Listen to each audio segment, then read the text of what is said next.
Donc, c'est pour pousser les garçons un peu à rester dans le règlement de l'école.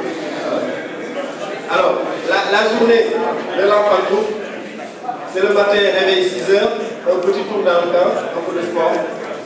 Donc, après la petite douche, le café. Et après le petit déjeuner, un rassemblement à 7h30 pour lever le drapeau national. On va en faire d'ailleurs. On va en faire un drapeau tout à l'heure. On va le mettre au mois de couleur, Et donc, après le rassemblement, qui donne l'occasion à l'encadrement de vérifier si tout le monde est présent, de voir qui est malade, qui va à l'hôpital, et ainsi de suite. De lire les notes de service, en fait, informer les élèves de ce qui se passe dans l'école et tout. Et à l'issue, direction les classes. Avec le sergent encadreur qui remet la classe au professeur à 8 h. Et donc, il revient dans les cours intercalaires pour voir si tout se passe bien. À midi, donc, c'est le réfectoire, la tambouille. À l'issue, donc, pour ceux qui veulent, ceux qui ont le temps, ceux qui ne font jamais d'ailleurs une petite sieste, entre 14 h et 15 h, mais ils ne font jamais de sieste, je sais.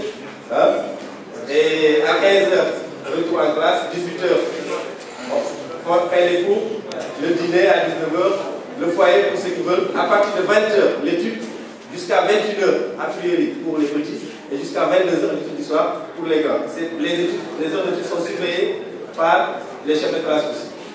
Donc voilà, ramasser la journée de l'enfant. Voilà, donc j'avais dit que j'essaierai d'être concis. Je pense que vous avez approximativement un aperçu du Britannique militaire. Voilà, merci. Je crois que nos localités ont beaucoup de chance, parce que nous, nos commandants, c'était des vrais militaires, on allait souvent en doule, mais on s'est battu quand même. On s'est battu de la doule de temps en temps. Mais le colonel a oublié de parler des corps de bloc aussi, donc, mais ça, on va en parler après entre nous. Bon. Bien.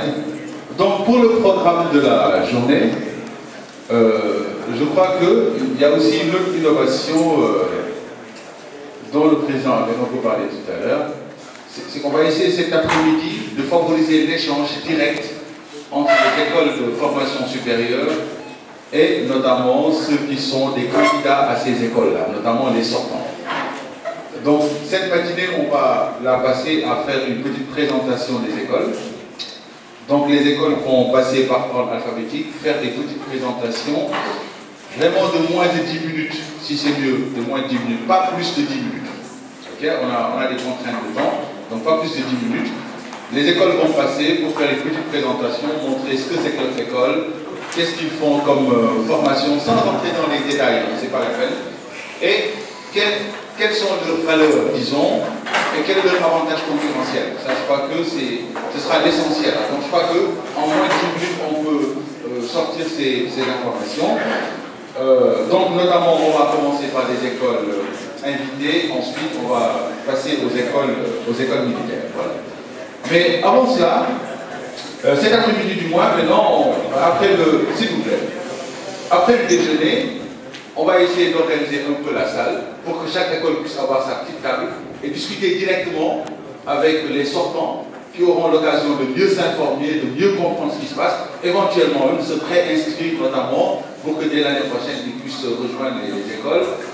On voit que de plus en plus maintenant les élèves, quand ils sortent d'ici, ils sont bien orientés, ils choisissent eux-mêmes leur métier, ils choisissent eux-mêmes les écoles où ils vont. Donc je crois que c'est un peu un impact assez positif et il faut le renforcer en favorisant l'échange direct entre les écoles et notamment les sortants. Voilà. Je voudrais peut-être